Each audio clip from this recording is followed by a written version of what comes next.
Good morning and welcome to the Justice Committee's 8th meeting of 2017. We have apologies from Liam MacArthur and Oliver Mundell. Agenda item number 1 is the decision on whether to take item 5 in private. Our members agreed to take item 5, which is a discussion on our work programme, in private. Thank you. Agenda item number 2 is the Justice Subcommittee on Policing, and it's feedback from the convener of the Justice Subcommittee on its meeting of 23rd of February 2017. Following the verbal report from Mary, there will be an opportunity for brief comments and questions. If there are any specific areas of work that members wish the Justice Committee to consider in more detail, this can be discussed under the work programme agenda item at the end of today's meeting. I refer members to paper 1 and ask Mary to provide the feedback.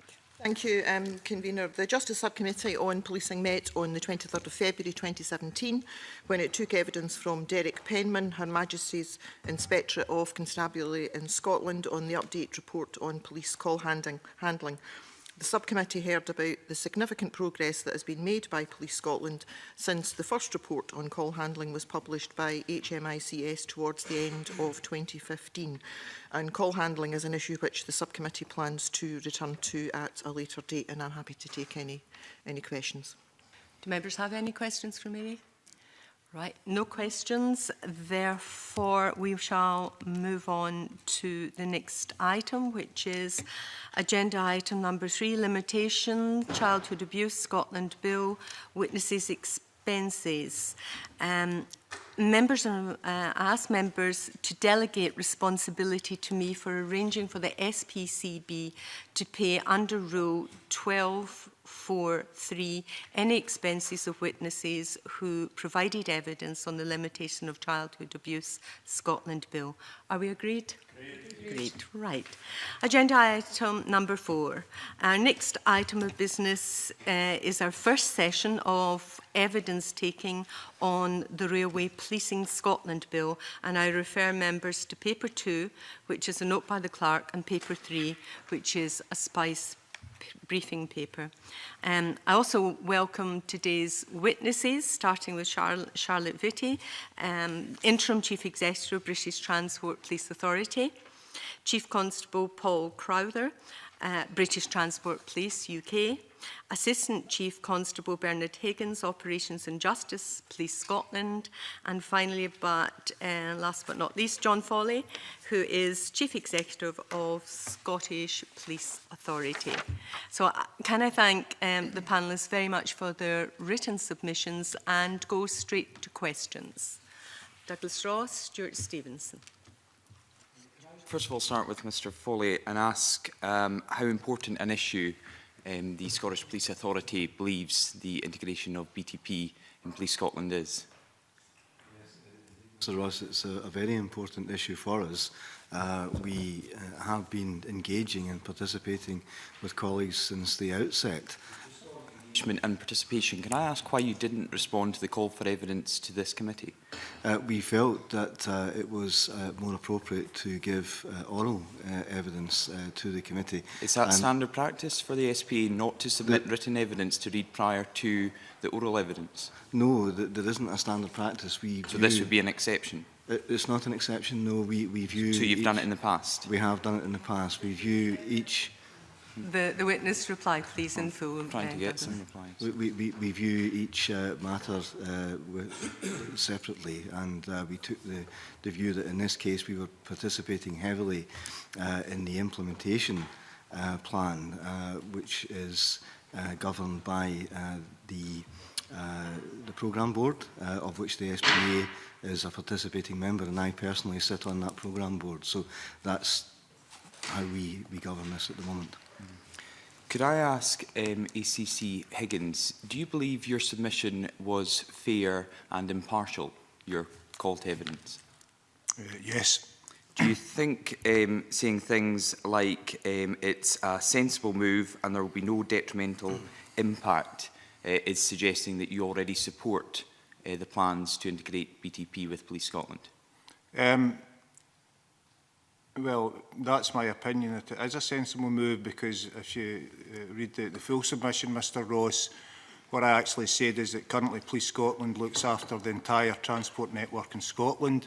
We look after the seaports, we look after the airports, we look after the road network. So it would seem sensible that we would also look after the rail network.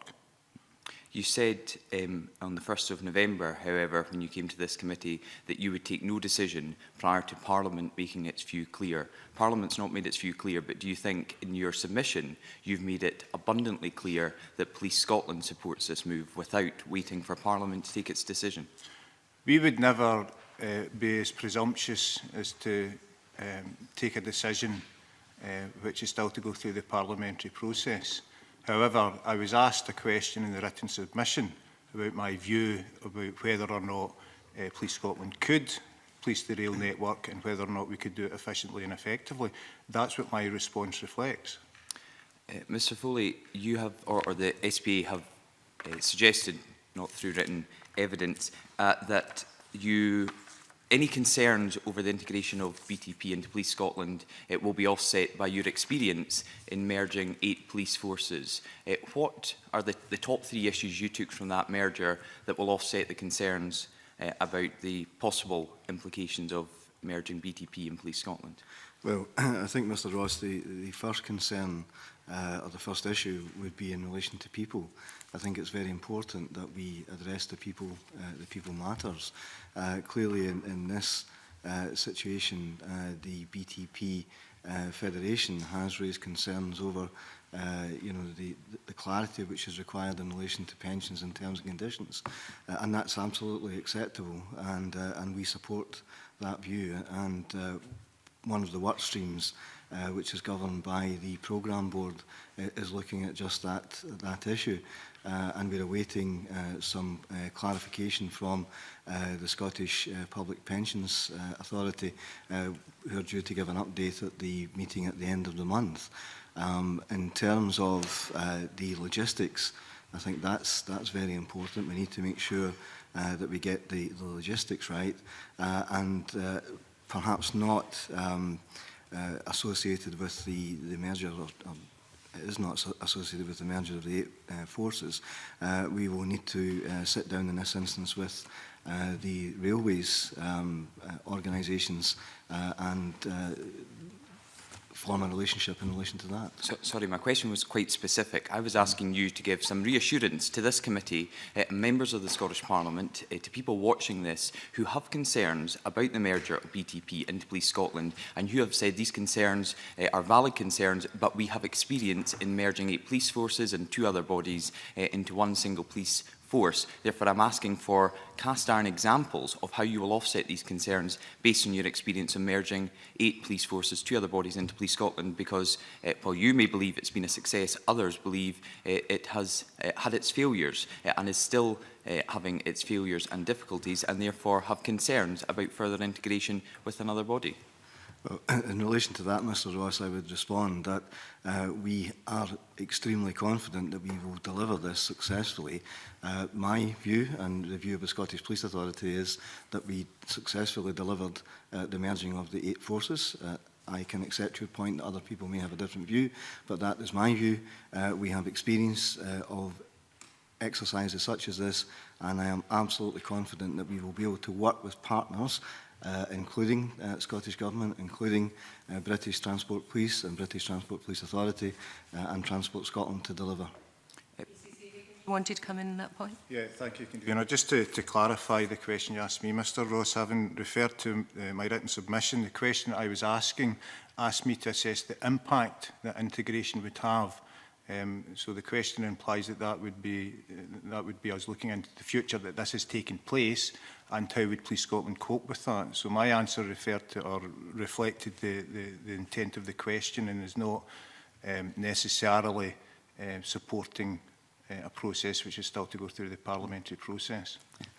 That's interesting then that your evidence has changed within 5 minutes, having No, I don't think it has, allowed sir. yourself No, to... I don't accept that at all. Well, I believe that your first answer was to say that you know, your written... Well, we won't go into that. Can I ask, before I move on to your British Transport Police colleagues, what is both ACC Higgins and Mr Foley's response to DCC Handstock, who said to the committee in Westminster that we're looking at this issue, we have not been able to identify any operational or economic benefits of merging BTP into Police Scotland. Do you agree with that comment? That's Mr Handstock's view, and I respect his opinion and I respect him as a professional police officer.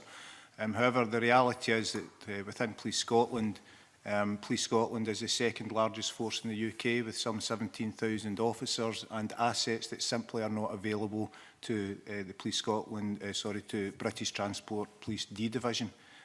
These assets, whilst we will deploy them on request, will be routinely deployed should integration take place.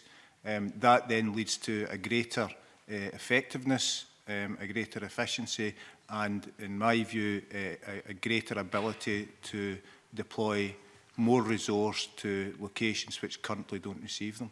That's my view, but as I say, I respect Mr Handstock as a police officer and his professional opinion. Yes, similarly to ACC Higgins, Mr Ross, I respect Mr Handstock's view. It would be inappropriate for me to comment on operational policing matters. That, I believe, is a matter reserved for police officers. I am not a police officer. In relation to the economics involved, clearly we are still working through that aspect of it at the moment. I have seen nothing to date to suggest that it will be in detriment, but it's being worked through, so I can't comment on that aspect of it in full. Chief Constable Crowther, can I ask, are there assets available to D Division at the moment that wouldn't be available to Police Scotland or currently aren't available to Police Scotland? I think Police Scotland have the full range of specialist capabilities available to them, as you would expect any police force to have. I think the point that we've consistently made in our evidence is that it's the network-wide approach to policing, which is probably the most difficult element to replicate in terms of the proposals for merger.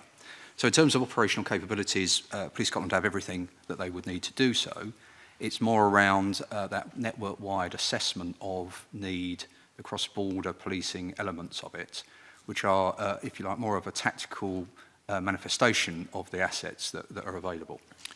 And would that be why at 2.3 of your evidence you say that BTP's analysis reveals offensive involving cable theft take on average 33% longer to manage, and fatal incidents can take 50% longer by the non-specialist policing? Yes, that data emanates from some research we did in 2011, I believe, that looked at a range of incidents that were attended by geographic forces, so not specifically Police Scotland, this is UK-wide. So incidents attended by non-BTP resources, typically, if it was, say, a cable theft or an incident like that, are dealt with it takes two-thirds longer if dealt with by a geographic force, in our experience. In the case of a fatality, it can take 50% longer. And in the case of a security-related incident, say an unattended item or a threat, typically, this is UK-wide, a geographic force will err towards closure of the station rather than a risk-based approach. That's research not specifically around Police Scotland or in the Scottish context, it's UK-wide. If you can wind up this line of questioning, because I'll bring others in now. Fulton's got a supplementary. Then I'll ask a final question to Mrs Vitti, if I can. We heard Mr Foley saying, although not able, I think I'm fair to say, to give any concrete examples of how he would offset any of the concerns about merger, given their experience of merging 8 police forces. But you state in your evidence quite clearly this is not the same as merging 8 police forces. This is quite different. Could you maybe expand on that for the committee? Yes, absolutely. I think that the Chief alluded to the fact that we are a specialist police force, and we have different capabilities from the Home Office forces, certainly towards our approach to the railway, obviously. That alone makes us unique outside of the Home Office forces. And I believe, you know, the way we approach our strategy and how we integrate and operate with the rail companies is a really strong quality of ours, and we get a lot of value out of that very close relationship. The reassurances from Police Scotland would not necessarily mitigate all the concerns you have, because you see these mergers, Police Scotland being established and BTP coming into Police Scotland, as being quite distinctly separate. I think as part of the programme board, we are absolutely putting forward how we approach to do our business, because we think that's really vital to make this a success for the Scottish Police Authority, to understand how we approach it so they can potentially mirror and align with our approach. Right, 3 supplementaries. If you could be brief, if it's going to be too long and I think you're wandering off, then I'll stop you. Fulton. Thanks, Convener. It's just a very brief supplementary. Can I ask the panel members if it's their understanding, as it is mine, that all political parties agreed to this devolution through the Smith Commission?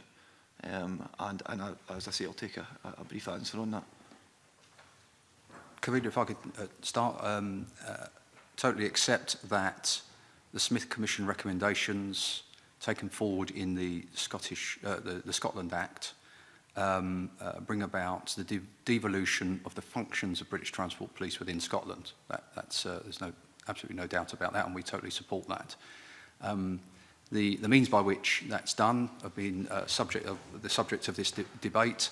And British Transport Police will support whatever the decision of Parliament is to make that happen. Choice of legislative, administrative, or a mixture of both, and that's a fact. John Finney. Thank you, Convener. Morning, panel, and thanks for your evidence. It's just a quick supplement, if I may, to Mr Crowther. You made reference, Mr Crowther, to the evidence about the time taken if it's not BTP that attend. And I wonder if a twofold question, if I may, please, if there's an opportunity with merger for that better experience to be shared more widely, and I understand particularly in relation to fatalities, BTP have an excellent record of dealing with that. There's an opportunity for that. And as a representative of the Highlands and Islands, a vast tract of land, the reality is that, and I think it would be inappropriate to discuss the resources you do have necessarily in that area, but the reality is that it's Mr Higgins' officers that are going to attend really in the vast, overwhelming majority of instances. So I'll take the first question first, if I may. So the approach that we take to dealing with incidents is steeped in what I call the transport policing ethos. I believe there's something substantially different about transport policing than geographic policing, because it requires a comprehensive understanding of the impact of how an organisation fulfills its statutory functions.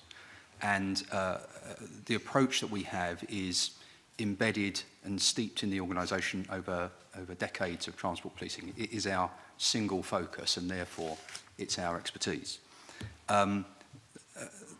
That ethos can be shared, and it's right to say that at the point of merger, that ethos would be within those people who transferred into Police Scotland. There's no doubt about that. The challenge, I think, is how you maintain that ethos and continue it on to beyond the first year, for example. If you look at some of the turnover figures within BTP, and indeed some of the figures around the people who will be approaching retirement age around the proposed date of merger, then there is an interesting and significant outflow of expertise and transport policing ethos, and that then needs to be replenished. It's replenished in an organisation that has that as its sole focus. I think it will be a real challenge to replenish that ethos in an organisation whose focus is in many other areas of policing rather than transport policing. So it's in the first instance, I've got no doubt that those people who transfer across would continue to adopt the same approach. It's how that's sustained in the future. And indeed, if, as is proposed, people are able to move into other functions within Police Scotland, that's beneficial to those individuals, but perhaps also diminishes the transport policing ethos. Those are some of the challenges I think that we've been pointing out. On your second point, it's a fact that in some areas of Scotland, as in other parts of the United Kingdom, the geographic force is often first at the incident. BTP adopt those cases and implement our approach to the way that we deal with things. So my example around how geographic forces, if they deal with incidents in the past, have demonstrated that they can take longer. Our aim, our strategy, is get there as quickly as we can, implement our transport policing ethos, and make sure that the policing of the transport network is done in the way that takes account of the impact on the running of the railway. But that, of course, could involve a 3 or a 4 hour drive for resources from some considerable distance away. It would depend. Whereas Police Scotland could have resources along the way. Absolutely. Yeah. Okay, thank you. Was there some mention, before I bring in Mary, of a specialist fleet of high-performance cars to make sure that the British Transport Police could get the officers who have the expertise to a particularly challenging incident? Was there some... You're not familiar with... Right, I was led to believe that given the geographical business, there were high-performance vehicles available to police transport because they had to get the people with the expertise to cover a large distance. And I think it was taking on the point, it's not necessarily who's geographically nearest, but ensuring the right person attends with the right expertise. Absolutely, and I think there is no doubt that across the UK, geographic forces often attend in the first instance on behalf of BTP. Often we are influencing in the background and speaking to control rooms about what the approach should be there. But I don't for a minute dismiss the support that we get from other forces. Yeah. Maria, supplementary, thank the others for being brief. I was on the point that John Finney raised there, because it was really to ask, I mean, how are British Transport Police officers currently deployed in Scotland? Where are their bases? I mean, I represent a rural area as well, and I think it would probably be one of those cases where it would be the geographical force that would potentially be the first on scene.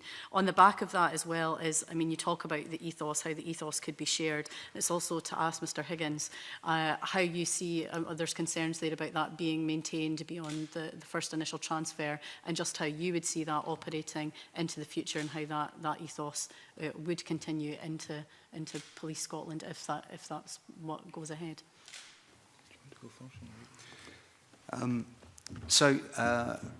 BTP resources are distributed at a number of locations across Scotland. The major bases are in Edinburgh and Glasgow. There are places in Dundee and Perth and Aberdeen and other locations. The concentration of those resources are in those major conurbations and cities. And I don't think that we have at any stage said that much of the day-to-day policing of incidents that happen on the railways could not be dealt with by Police Scotland. I don't think we've said that at all. I think we make a particular point about the challenges that we identify, about those specific disruption-related incidents that come to bear, and also particularly the cross-border elements, the bits with the services that cross between Scotland and England, and it's a particular area of particular focus of mine in any transfer of responsibilities, that those arrangements and indeed the policing powers that will exist for the officers, whichever way they're travelling across that border that will be created, are full and are protected such that people can effectively protect the public going forward. So I hope I've answered your question in that respect. Yeah, I mean, I suppose I understand that you say you have your resources focused in each of the city areas, but I mean, realistically, in terms of numbers, how does that look on a day-to-day basis, like further up north when you're outside the central belt? What sort of numbers are we looking at here? I haven't got those numbers to hand. I can certainly supply them to you. It's without doubt it's more thinly spread in the outlying areas. Right. Yeah.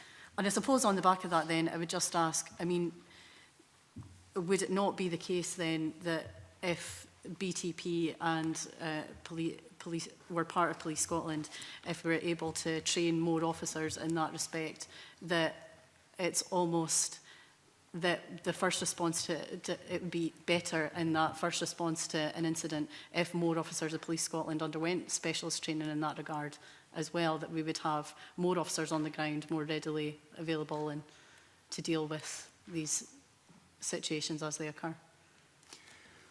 Well, I think you hit on actually one of the issues which through the Joint Programme Board we're taking forward. So there are some specialist training requirements for people who operate within the railway environment. Specialist training around track safety, how to operate in what is a particularly dangerous environment. And not insurmountable by any means, but that will require a great deal of thought about how those officers are trained and distributed across Police Scotland such that they can respond and be able to deal effectively with things in a very different environment. Not insurmountable, but one of the challenges that are highlighted.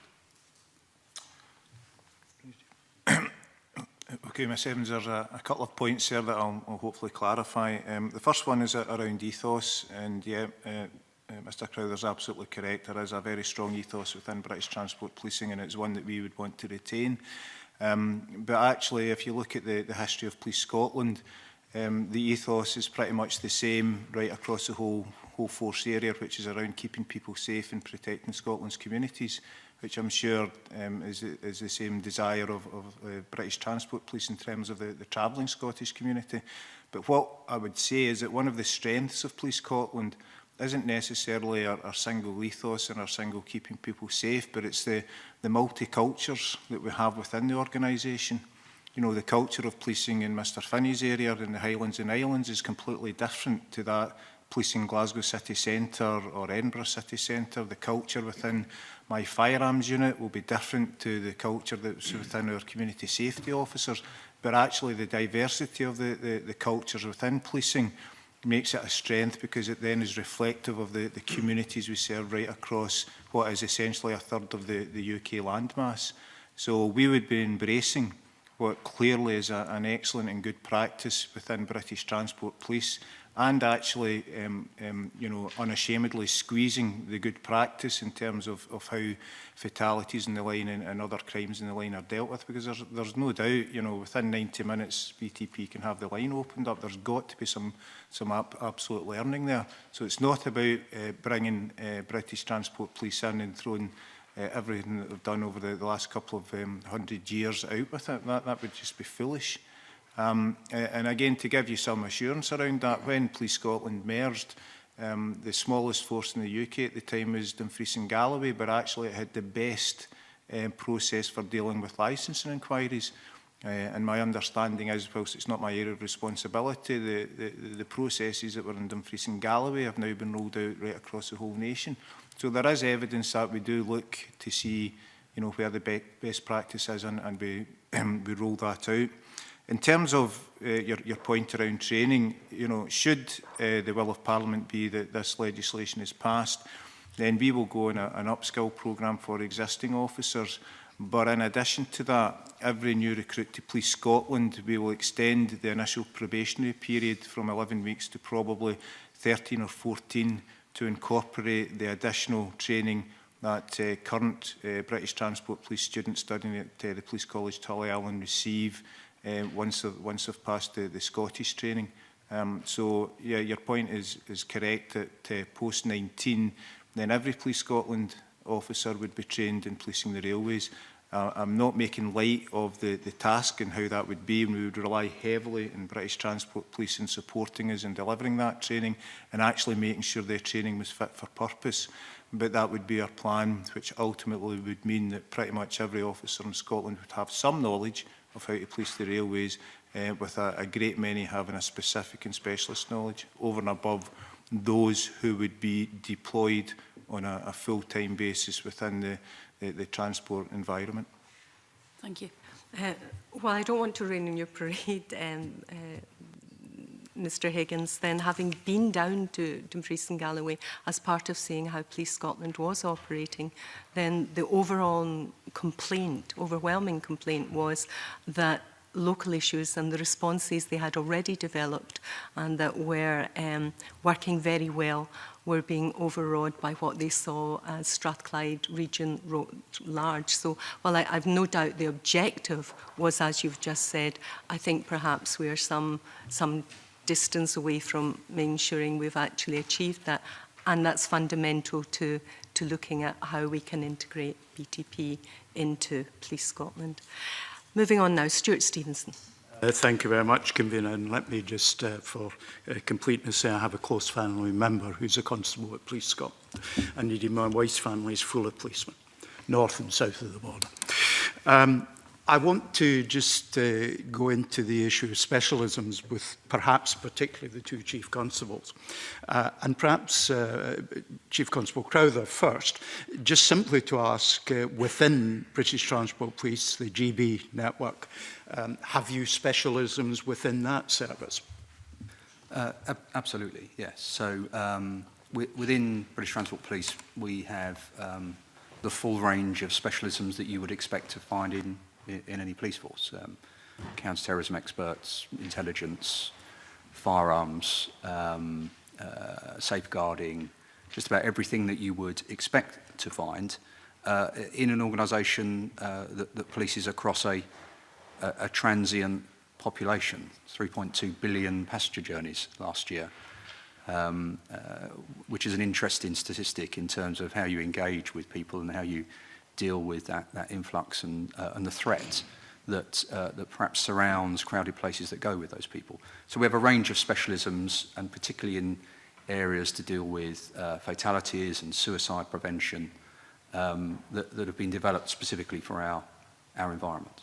So it is a natural part of any police service that it will be necessary to develop specialisms to protect these and to make sure that they deliver on their particular requirements that they have to undertake, intelligence being, particularly in transport, I guess, one of the more important ones. Yes, and I imagine in the same way Police Scotland develops its own structures and processes to deal with the different elements of and communities within Scotland that Mr Higgins referred to. We have to develop specific structures within our organisation that allows us to integrate and engage with 43 police forces in England and Wales and Police Scotland and the various local authorities and the structures that go with that, including the intelligence sharing networks that take account of travelling criminals and transient issues that go with the transient nature of the population. Right. Now, turning to Police Constable Higgins, I would be interested to know roughly how many specialisms there might be currently in Police Scotland. Clearly, you've made reference to firearms. I identified for my own purposes one area that I think has benefited from the merger, which is wildlife crime, where it used to be Tayside and now it's Scotland-wide, dogs, traffic, and these are only the ones I can think of. So presumably Police Scotland, like British Transport Police, are well used to having protected resources for particular specialism, developing, nurturing, training for these. Is that a correct characterisation of Police Scotland? Yes, sir. I would say that in UK terms, we are probably one of the most well-equipped forces in the UK in terms of not just the number of specialisms we have, but the number of people trained in those specialisms. And we have specialisms which probably aren't relevant to this debate, which other forces in the wider UK don't have. You know, so for example, we're one of the few remaining forces in the UK that have a mounted section and a diving marine unit. As I say, not relevant to this debate, but we invest heavily in specialisms to make sure that we can deal with any eventuality. So the nearly 70 ferry services that are operating in Scotland, the ones that within your remit are a very important part of Scotland's transport infrastructure already? Yeah, we have the Border Policing Command that look after both the airports and the seaports, and again we have specialist officers deployed to all those locations. So does that permit, therefore, the development of particular and specific ethoses in these specialist units? I would imagine that a firearms officer has a particular approach to the way he or she may do their job that is quite particular to that unit, and the same might be true for other units, as it might be if you become responsible for railway policing in the future. Yeah, I guess it just goes back to my earlier answer, sir, that across the whole policing network in Scotland, there are different cultures which reflect local circumstances, but also the duties that the officers are carrying out. Firearms officers, for example, are very precise. There is no room for manoeuvre, no room for mistake. Community policing is far more flexible, it's far more fluid, it's far more involved with the community. Two different cultures, necessity to do their job, but actually the overarching ethos is all around public safety. It's about keeping the communities of Scotland safe. And to me, one glove does not fit all, and you have to react to local circumstance and the operating environment, and very much respectful of the operating environment which the British Transport Police officers currently operate, and we would not want to lose that. So I take it then, and just to pick one area, such as intelligence, which is an important part because transport in general has been a subject of terrorist attack in Scotland as elsewhere, and public order at the other end of the difficulties. Where intelligence is concerned, if the railway is brought in, that presumably reduces the number of communications that the central intelligence services have to have, and can bring perhaps a wider view that may benefit Scotland. It's up to Mr Foley and his team and yourself to deliver on that, but there is that opportunity there which can be delivered. And certainly, I mean, Police Scotland, as I said, out with the Metropolitan Police, we are the largest force in the UK, and as such comes a massive responsibility in terms of our responsibility to support the UK counter-terrorist network, which we are a key and pivotal player in. You know, so, for example, our crime campus at Gartcosh is state-of-the-art, where we have a number of partner agencies, both from law enforcement and wider government agencies. We have direct linkage into real-time intelligence with agencies all across the country and down in London. And again, we feed back into that as well. You know, so, you know, for example, our counter-terrorist police operations room, where a counter-terrorist operation could run from run any part of the UK, is one of a limited number of such facilities in the whole of the UK. So you have the scale to do these big things, but also protecting small things. I mean, for example, how big is the wildlife crime unit? We have an assistant chief constable who has portfolio responsibility for it, and dependent on where you are in the country. So, for example, in Mr Finney's area, we have a full-time officer, but throughout our whole 13 local policing divisions, we have at least one single point of contact officer who has that subject matter expertise. So, in relation to transport police being integrated into the operation, we've got an example of what is a really very small unit that nonetheless is able to operate within that very large unit that is Police Scotland and has access to all the resources. So we have in that, without talking too much about the detail of that, we have an example of how things can be done. Yes, we have a number of small units that operate nationally across the entire force. You know, the public protection officers, our domestic abuse teams, small in number but high in impact, and they are located in every geographical area in the force. Thank you, Kavina. Stuart Stephen mentioned terrorism, and the Gartcosh unit is state-of-the-art. Does the liaison work well just now under the current arrangement with British Transport Police? Yes, is the answer. You know, we've run a number of operations over the years with British Transport Police, whether it be crime-related, whether it be football-related, and there's never been any problem with that. You know, what tends to happen is British Transport will put an officer into our events room or our control room, and they will be the single point of contact. So there is that real-time live interaction, and it's never been an operational challenge at all. It's worked very well. I suppose the question is then why mess with that? Why change the arrangement when it's operating and it's such an important area UK-wide? Well, again, that's a matter for Parliament to determine.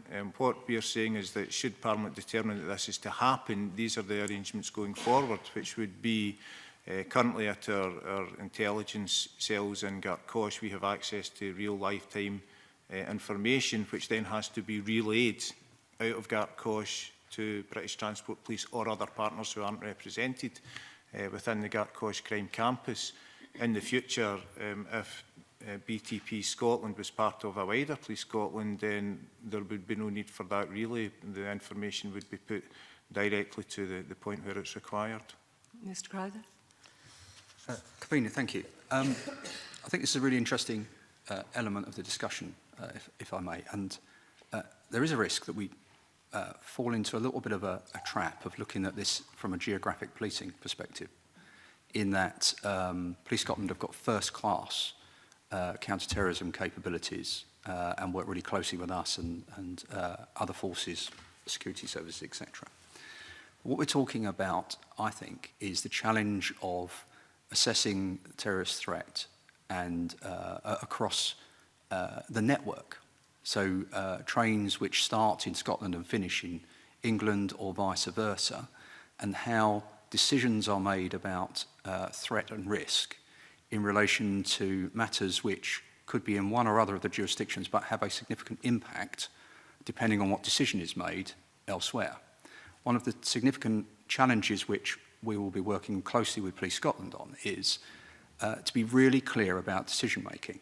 So if there is a bomb threat or a risk to a line of route, who is the decision maker in terms of that process, such that there can be no doubts about where that decision has been made, and that there's a proper assessment of the implications of that decision along the route of those particular trains. And I think that is the nub of the issue from my perspective. It's about that network-wide perspective rather than the very specific and very skillful set of capabilities within Police Scotland.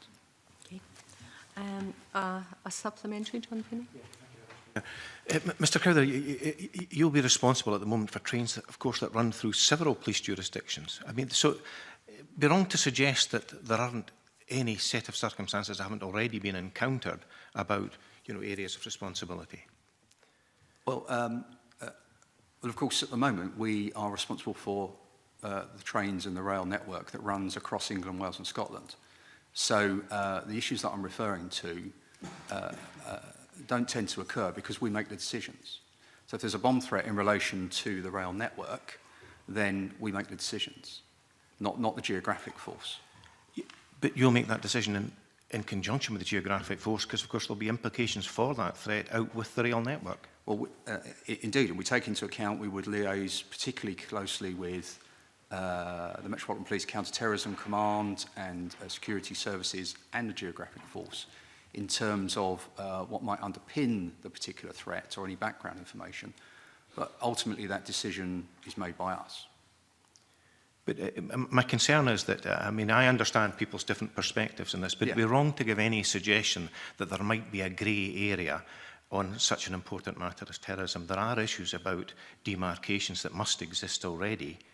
You talk about the different relationship there, the geographic force yourselves, and UK security services. I think what I'm highlighting is the proposals add an additional layer of complexity, which are not insurmountable, but become a really important element of the planning for such a move as proposed, because it will be different to the current structures. There isn't that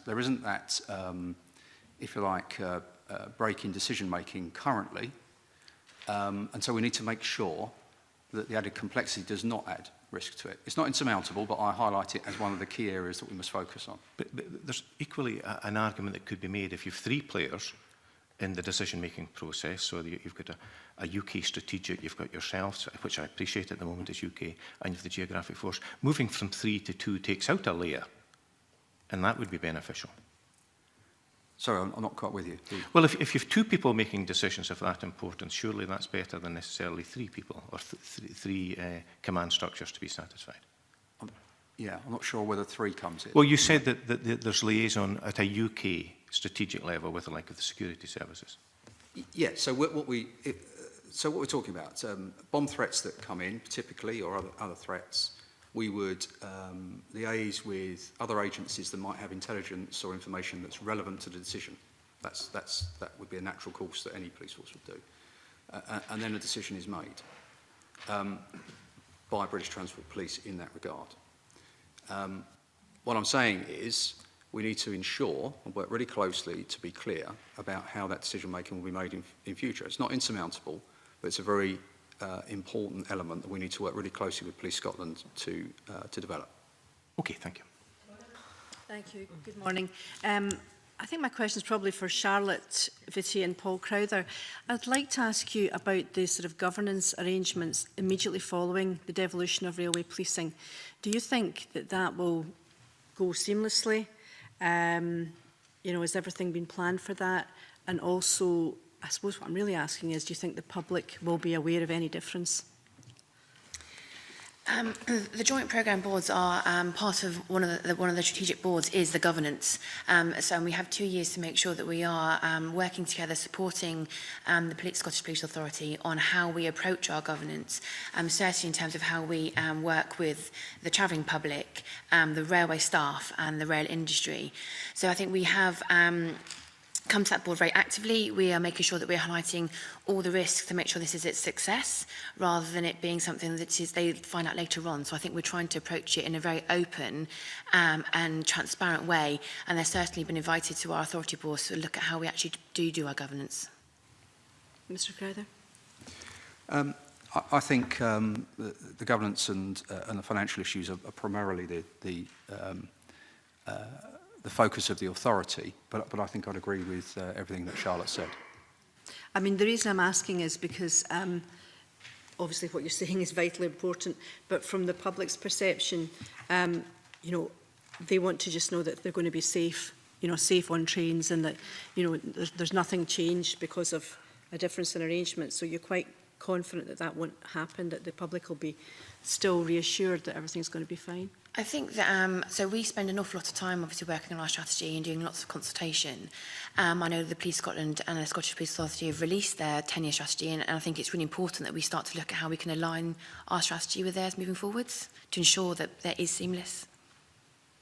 So that's a priority for you? Well, it's a priority for us, obviously, because leading up to devolution. However, the responsibility post 1 second past devolution date will absolutely lie with the Scottish Police Authority, which we will support. Thank you. Maybe I could widen it to the Scottish Police Authority and the... Indeed, Ms Mackay. We have recently published our Policing 2026 strategy, as you will be aware. We have introduced a policing committee within the authority, which is welcome. It's something I've been promoting for a number of years, and the transport police will form part of the governance of that policing committee should it pass through Parliament.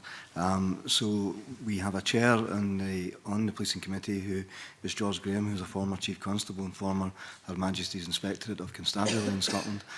So it is well chaired by someone who knows policing, and I think that's a positive. So I believe that the public can take assurance from the proposals that we have in place to govern.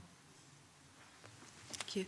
And can you just clarify, have discussions with rail operators begun, and have they raised any concerns about the transitional period or how it's all going to operate? If I could perhaps come in there, we have a meeting with rail operators tomorrow involving the Transport Secretary. That's the first time that I personally will have met with the railway authorities, and hopefully one of the outcomes from that meeting will be a plan to move forward to actually to get me and others into a room with the railway people moving forward to discuss the matters of importance. BTPA will, of course, I'm sure, will have met and do meet on an ongoing basis with the railway people, but Charlotte will. So, I sit as part of the Rail Delivery Group Police and Security Board, and we report into them regularly, and it's obviously been on their agenda for quite some time. And what's really vital for us is that they understand how we're supporting the process up until devolution, and then really about what we're safeguarding and making sure we support post the devolution with the remaining England and Wales functions. Thank you. Yes, Mary. Thank you, Convener. I wanted to start by asking a very brief follow-on question to the question that John Finney asked. And I wonder if perhaps Mr Higgins and Mr Crowther could give me an example of currently what collaboration exists between BTP and Police Scotland. How would you speak to each other and collaborate if there was an incident on the line currently? Well, there's two types of collaboration, ma'am. The first one is a pre-planned event. You know, so in the last year, I think there's been 11 football matches where travelling supporters from either England or Scotland have made the journey. We have deployed Police Scotland officers down to England in support of the host force. Equally so, English officers have come up here, and the rail network has been critical to that. We have the planning arrangements for example, the Old Firm game this Sunday, which again will see fans from both sets of supporters using the rail network. And in our events room on Sunday, there will be an officer from British Transport Police providing that single point of contact right in the heart of the event control, making sure that the joint operation between us works seamlessly. So that's a pre-planned event. Spontaneous event tends to be contact from the control centre, either our own control centre to Birmingham or vice versa, to say that we've either come across an incident and asking for BTP officers to attend and assist, or exactly the Traverse British Transport Police contact us through their command centre to ask us to go and assist until BTP officers either get there or alternatively to assist actual BT officers on scene. It's fairly straightforward, I'd say. Okay. Mr Crowther, is there anything you would like to add? I'd support everything that Mr Higgins has said. I think what will be different going forward is that those officers that are bringing or taking football supporters, for example, to or from Scotland would be a mixture of British Transport Police officers, England and Wales, and what would then be Police Scotland officers. And I think one of my key aims is to understand the legislative framework that will provide the powers to those officers, whichever way they're going, that makes sure that they are fully fledged constables able to carry out their duties wherever they might be on that journey. And there are existing legislative proposals, arrangements, for example, that exist throughout the UK for a constable to act to arrest in any part of the UK if that's the case. But I think there are some particular issues that we need to consider in this regard, in that officers on board trains escorting supporters, if we use that example, will find themselves between England and Scotland, sometimes not knowing precisely where they are, whether they're from the last station in England travelling to Scotland or vice versa. And I'm really keen to ensure that there's no ambiguity about what powers people have, what legislation they're acting under, which laws they are enforcing during that process. And I think it goes beyond the existing arrangements for cross-border jurisdictions that are currently in place.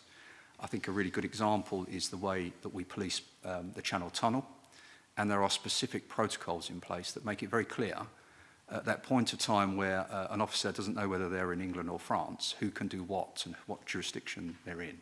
I'm very keen to ensure that the legislative arrangements put in place for this cross-border policing are as clear as they are for when we're policing into France. Okay. And have you been given an indication that if the integration goes ahead, that you will have the BTP will have the opportunity to be fully involved in that process? I'm assured that the jurisdictional arrangements can be dealt with within a Section 104 or a Section 90 order. I'm keen. Well, I'm sure I'll be involved in that, and I'll be scrutinising carefully to make sure that we learn the lessons of other jurisdictions where we police across borders. Okay. Mr Higgins, can you confirm that that will be the case? Yes, certainly, ma'am. Currently, as Mr Crowther said, there are existing legislative arrangements which, you know, for example, Police Scotland deployed several hundred officers in support of the G20 conference in Cardiff, I think it was, and also the G8 conference over in Northern Ireland, which allowed them to operate as officers of the law in that jurisdiction.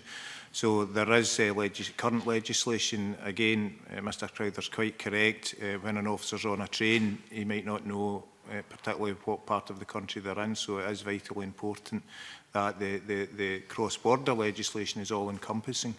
And again, we are content that we are fully engaged and fully aware of those discussions. Okay. Thank you. A couple more, if that's all right. Yes, I'll make one certainly. brief and one longer. Has consideration of the integration been given when the Policing 2026 strategy was drawn up? Yes, is the short answer, but if I could expand it ever so slightly, the 2026 strategy is actually a consultation document just now. It's not actually been finalised. And I had a chat with Malcolm Graham, who is the Police Scotland lead on it.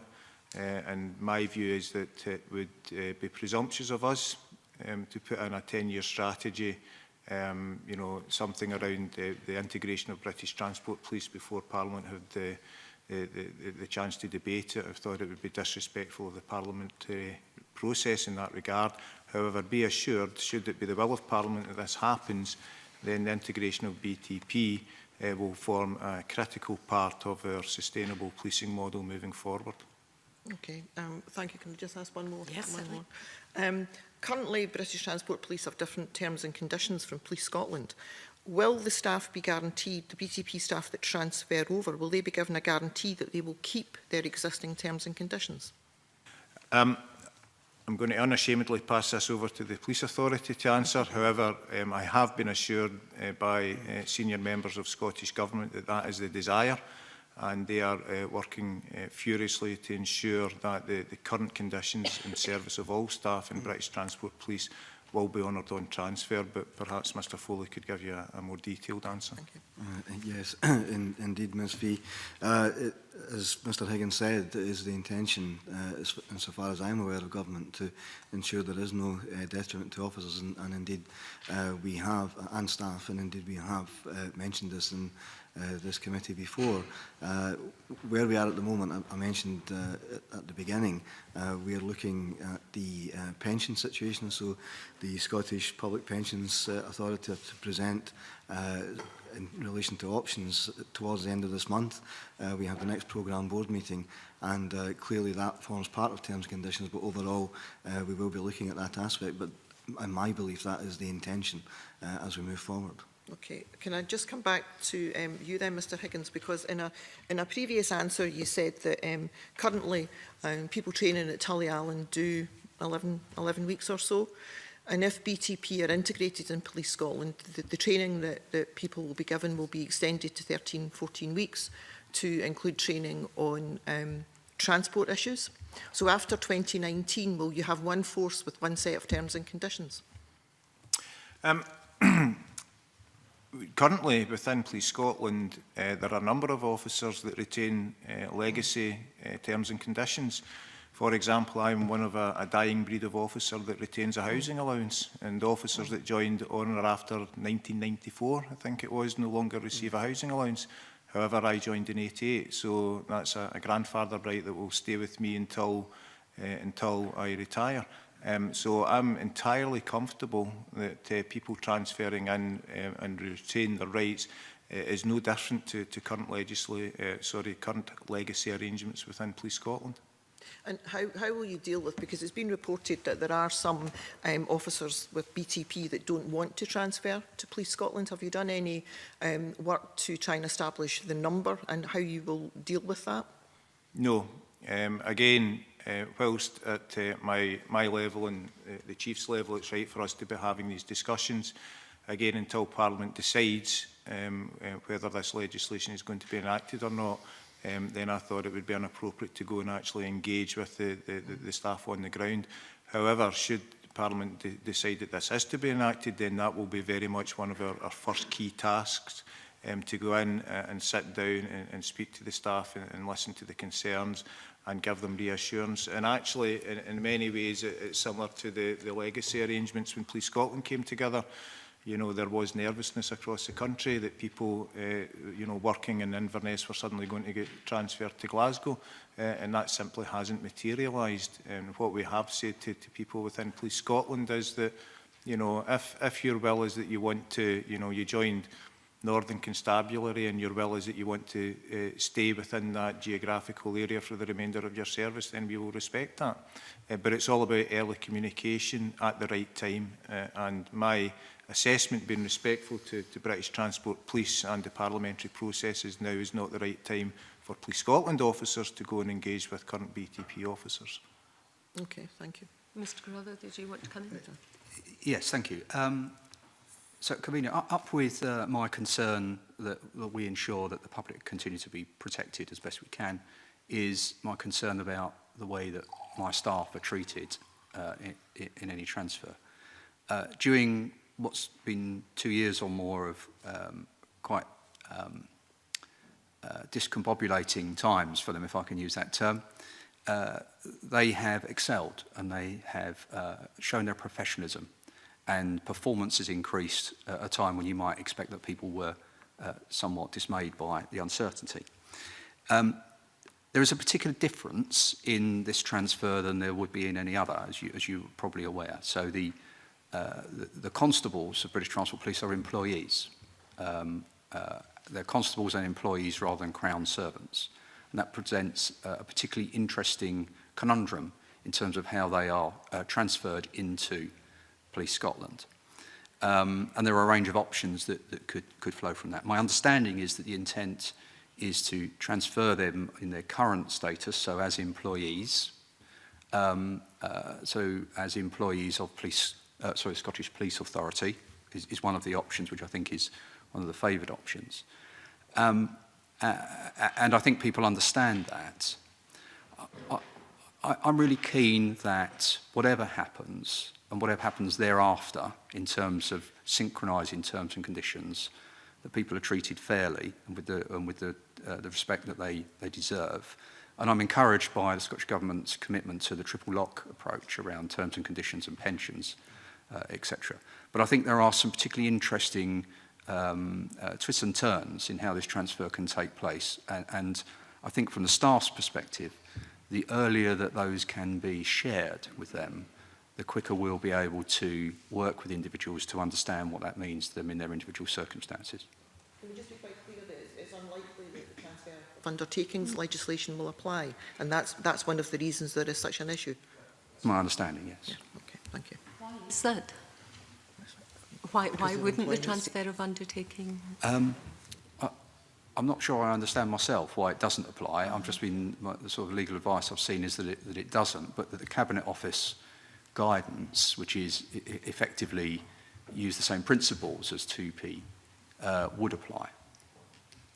Mr Foley, can you shed any light on why? Yes, the principles would be the same, and that is something that we've all signed up to, and we are absolutely committed to ensuring that the officers and staff are treated fairly, as if they were transferring under the 2P regulations.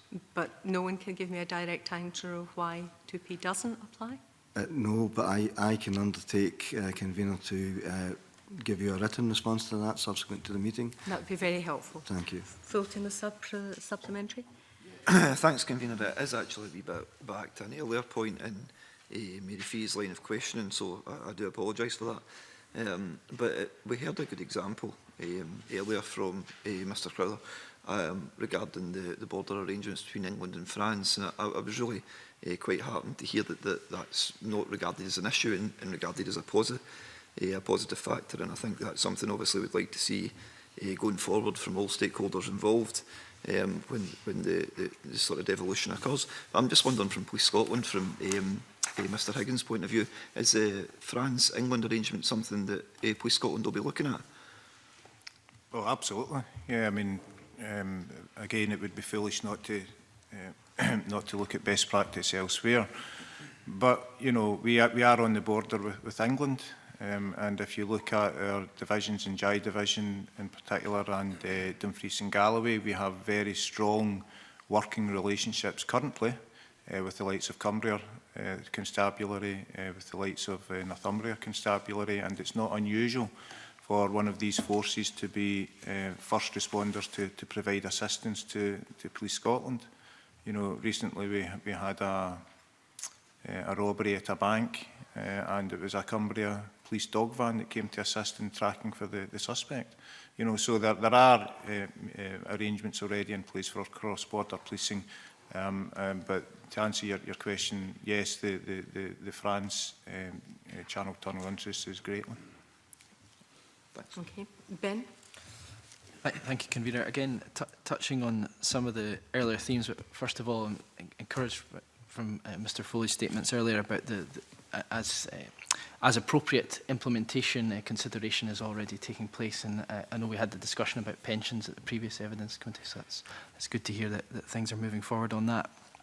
Getting back to the ethos and the specialist nature of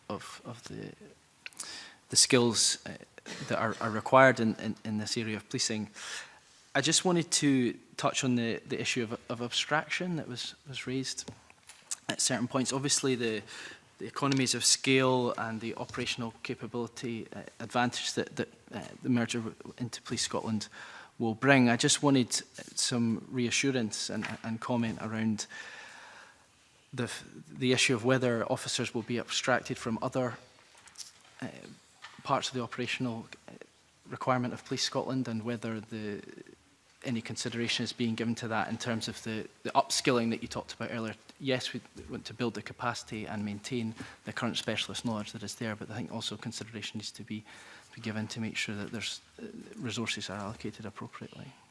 Yeah, certainly, Mr McPherson, I'll address that directly. I mean, firstly, I've gone on record publicly to say that any British transport officer that migrates into Police Scotland, then their legacy right to police the railways will be honoured. And if they choose to remain within the railway environment for the remainder of their career, then that will be respected.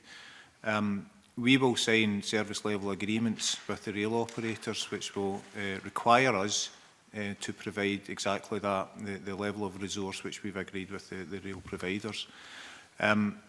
I said in my written response that the Chief Constable, in times of crisis, reserves the right to deploy officers as he sees fit. The reality is, you know, for example, if it was a terrorist attack, then the resources at the rail network are going to be strengthened, not diluted, because the rail network is a key national infrastructure.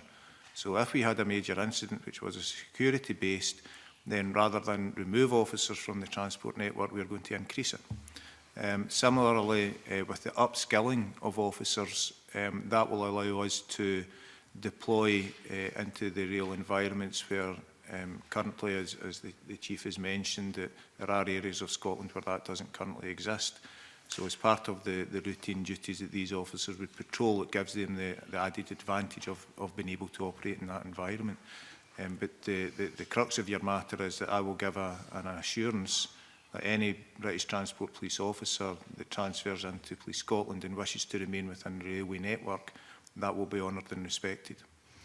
Thank you. And that assurance is hugely welcome, as is the determination to increase the capacity. And I think that was good to hear that piece earlier. Thank you. Can I ask specifically about delays in the various forms, because I notice this comes strongly through in the BTP and BTPA submissions that they have particular expertise at looking at the various situations which may cause delays.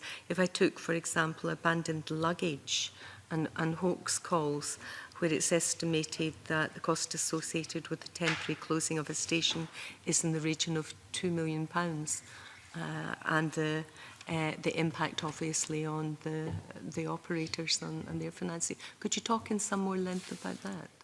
Yes, Convener. So this, I guess, goes to the heart of many of the issues that we've talked about today. So it's about network-wide decision-making. It's about appreciation of the impact of decisions, not just at the location but elsewhere, and goes to the heart of the transport policing ethos and understanding it. So as you'll imagine, there are thousands of unattended items left on the railway every year. Each one of those is a potential suspect bag and a closure. And we have network-wide, well-rehearsed approaches to how we deal with that, and indeed how we deal with bomb threats, which might actually seem like something from the past. It was very prevalent during the distant Irish Republican campaigns in the 80s and 90s, but we still, it's not unusual perhaps for us to have to assess 20, 25, 30 bomb threats in a month across the network. And that requires a thought process based on risk management so that we react appropriately to those incidents that need to be reacted to. And we also react proportionately to what are in effect benign incidents, and you can sort out sort of the real incidents from the ones that might otherwise distract. And I guess that goes to the heart of the approach, is how you take those decisions. Equally, in terms of the way that we deal with fatalities, if I look back in our past, as you know, I've been in transport policing for 37 years. In our past, we didn't have necessarily as finely tuned approach as there is now. I'm going back a long time now. But national policing protocols, in the case of death, guide policing towards assume it's a murder and work downwards, when actually, with a very thoughtful, evidence-based approach, you can allow people to make judgments around what the likely cause of a fatality is, and therefore determine the response accordingly. That takes lots of training, that takes lots of leadership and support. And I guess goes to the heart of what we've identified during all of our evidence. We don't doubt Police Scotland's professionalism, but it's how you maintain that and how you deliver that, take into account the network-wide implications. In particular, suicide seems to be something that has been finely tuned over the years, and a programme of suicide prevention is now very much at the heart of BTP. Could you talk to that in some... We have a specialism we've developed around safeguarding of people who might harm themselves. I'm the National Police Lead for National Police Chiefs Council for suicide prevention, and we've developed a range of initiatives that identify those at risk, implement measures to divert them away from it, but also to deal with the consequences in terms of not just the very tragic and sad death of that individual and reporting to the coroner, but also the consequential impacts on the network. Last year, either my officers or rail employees, or sometimes members of the public, made 1,279 life-saving interventions. A life-saving intervention is literally someone who's restrained from jumping or is removed from the tracks in close proximity to death. 1,279 of those delivered by a very clear focus on safeguarding of people who are drawn to the railway for some very sad and tragic reasons. And that's one of the specialisms that we've developed within British Transport Police. Just before we move on to a supplementary, that will Police Scotland integrate the National Rail Suicide Prevention Programme? Absolutely. I mean, as Mr Crowther said, you can't argue with the number of suicide interventions. I mean, within Police Scotland, we have a large number of negotiators. Our negotiator cadre is deployed right across the entire Police Scotland estate, and one of the key training elements that they have is suicide intervention, but anywhere where we can grab best practice and implement it, because ultimately it's about saving lives, we do absolutely do. Okay. Supplementary, Rona, then Mary? Yes, just a brief question. Is there specialist counselling available for British Transport Police at the moment, and will that continue? And is it different from the counselling that I assume police officers get? Thank you. It's a really important element of our well-being support to our officers. We ask them to do some very, very difficult things. Some of my officers individually deal with 12 or 15 railway fatalities each per year, each of which are pretty traumatic, as you might understand. But there are a range of other people who are also involved in this. So part of our ethos in terms of dealing professionally with the incident and supporting the bereaved families and reporting to the coroner is to make the assessment of how we can try to keep the railway running while we're doing that. So, for example, my control room staff will speak directly to the driver of the train to get a first account of what's happened. So you can imagine that's often quite a traumatic first account. So that's another group of individuals that we need to take care of. There are CCTV operators who, part of our assessment process, are tasked with viewing the CCTV, which is a particularly difficult task. And of course, they are affected by it.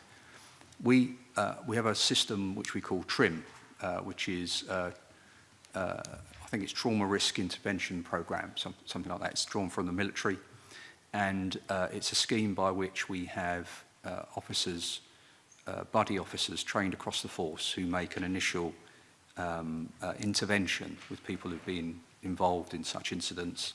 And from that, we can make referrals onto professional services as required. We currently make the first intervention to around 300 members of staff a month. Such is the range and the impact of this sort of activity. Clearly, we do that in Scotland as well.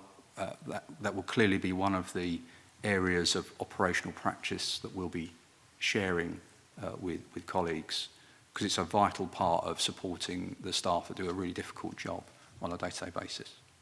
So just to clarify, it will continue after the devolution of railway policing? So it will certainly continue within BTP, and we will share our experiences with Police Scotland. I'm pretty certain that they would want to do something similar.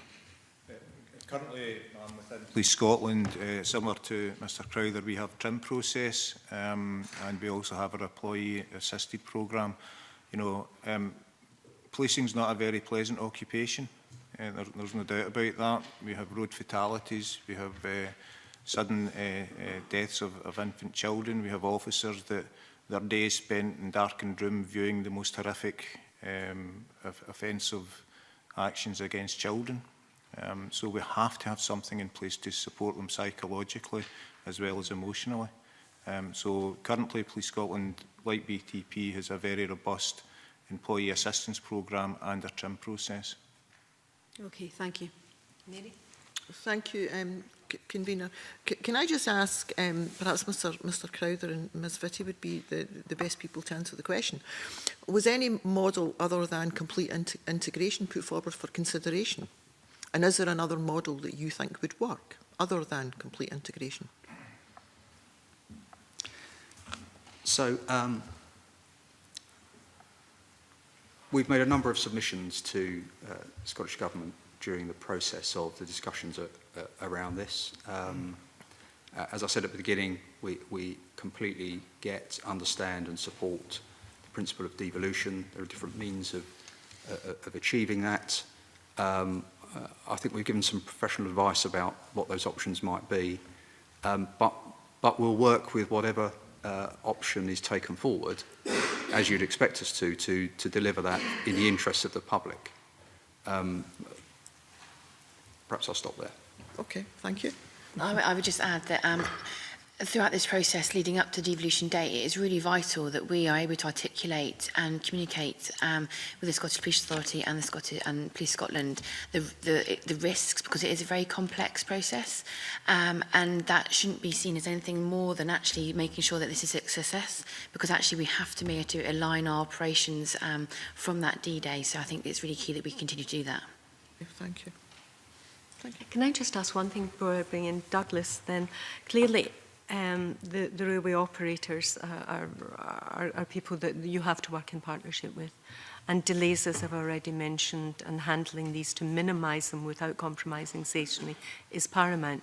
Can I ask Mr Higgins, if there's an accident in the motorway of some kind, is there any cognizance taken on the effect of the delay and how to handle this as effectively as possible to ensure when the traffic is tailed back, then the impact economically is huge apart from the devastation of the accident itself? Now, that's something that's, if you like, in the DNA of British Transport Police in mitigating any delays, because otherwise the whole railway system is going to grind to a halt.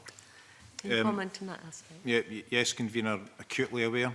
The latest figure I held was told is that if a major road, the M8, M77, M90 is shut, then it costs the Scottish economy potentially £250,000 every 30 minutes.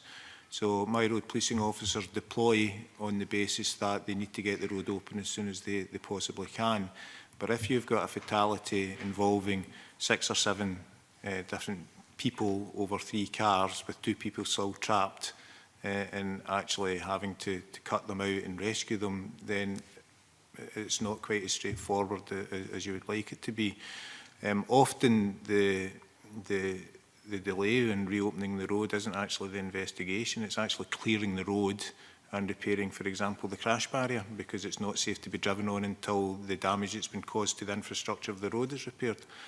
So all these factors combine to make a fatal road accident. Invariably, the road will be closed longer than it would if it occurred on the railway line. But the short answer is yes, we are acutely aware of the economic impact, but we also have a duty to ensure that the cause of the accident, to give the family of the deceased some assurance that it's been properly investigated and reported to the Procurator Fiscal. Okay, thank you. Douglas. Yeah, thank you, Convener. Could I first of all ask ACC Higgins and Mr Foley, you've made it very clear during this morning's session that you are only looking ahead based on Parliament's decision, whatever that is, and you've looked at how you would mitigate some of the concerns that have been highlighted.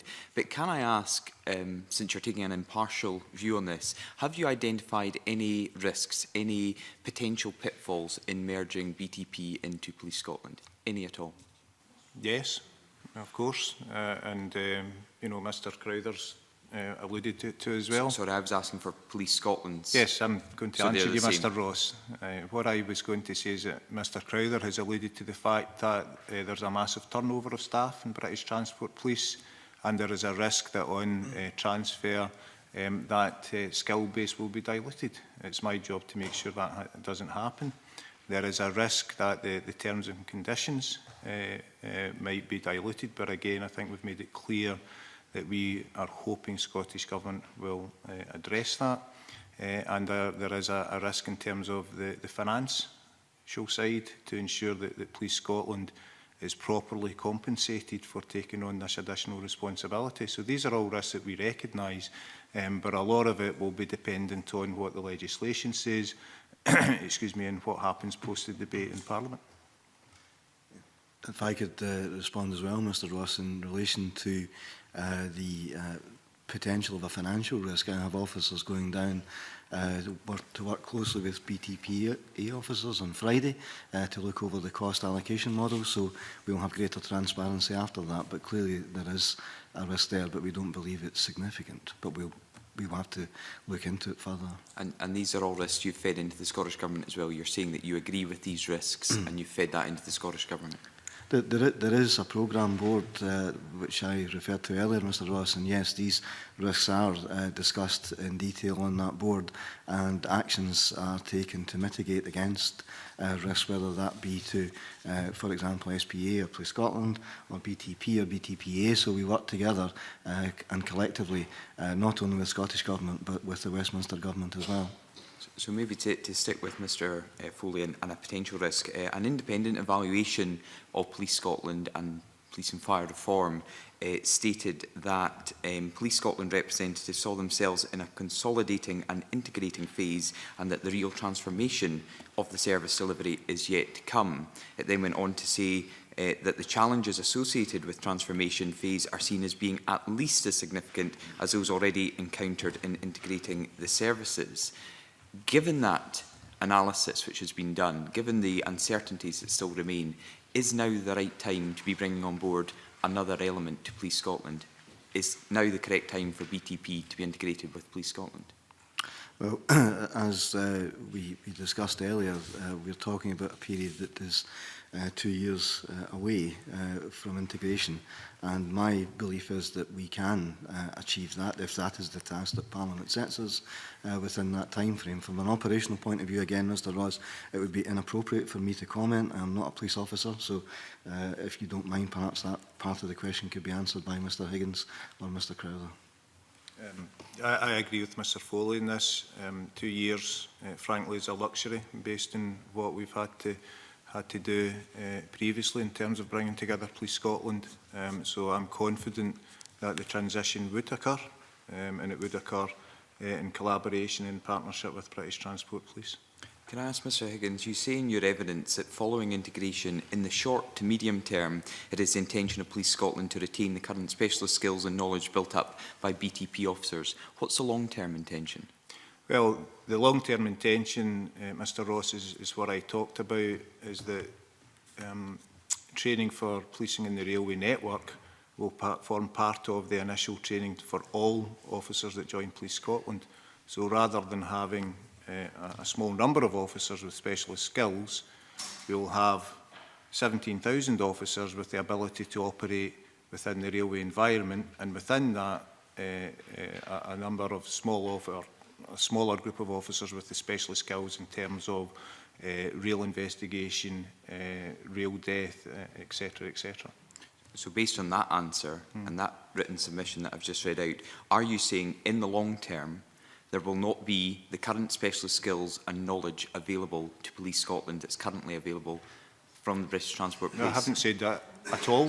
I have no idea why you're even asking me that question. Well, if I could maybe explain then, if that's okay. Please. Because you make it quite clear in here that this is the short to medium term, and that you will retain the current specialist skills and knowledge built up by BTP officers, yet you go on to say in the long term it will be an additional training of all officers for 2 to 3 weeks during their course at Tullyallen.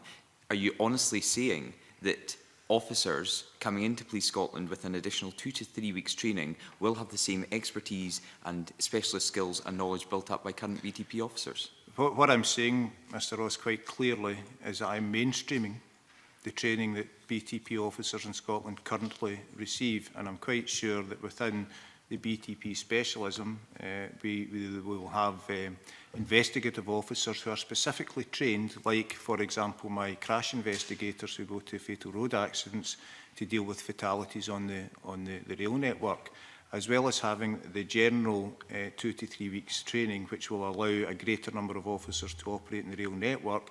We will invest to ensure that the current level of skill available to investigate such things as fatal rail accidents will continue.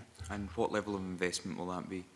Well, we would need to look to see what the demand is and make sure that we have so for example, I have something like 600 road police officers that police the road networks.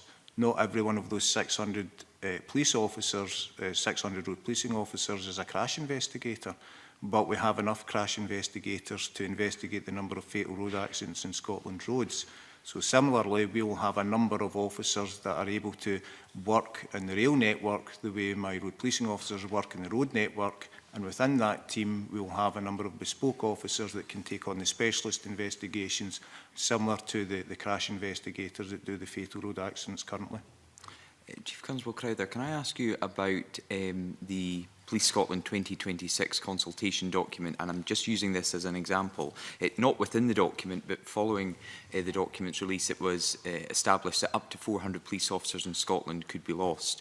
And some of that work and some of their replacement will be from people who don't want to join Police Scotland. They have specialisms in terms of IT, etc., but they don't want to be a Police Scotland officer.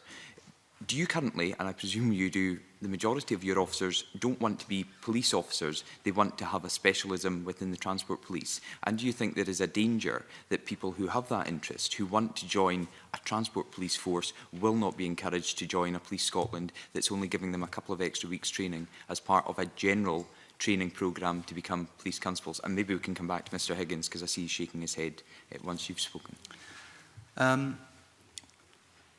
I'm not sure I'm qualified to speak about what the future might hold in terms of the plan that Police Scotland have. I think Mr Higgins has and will answer that.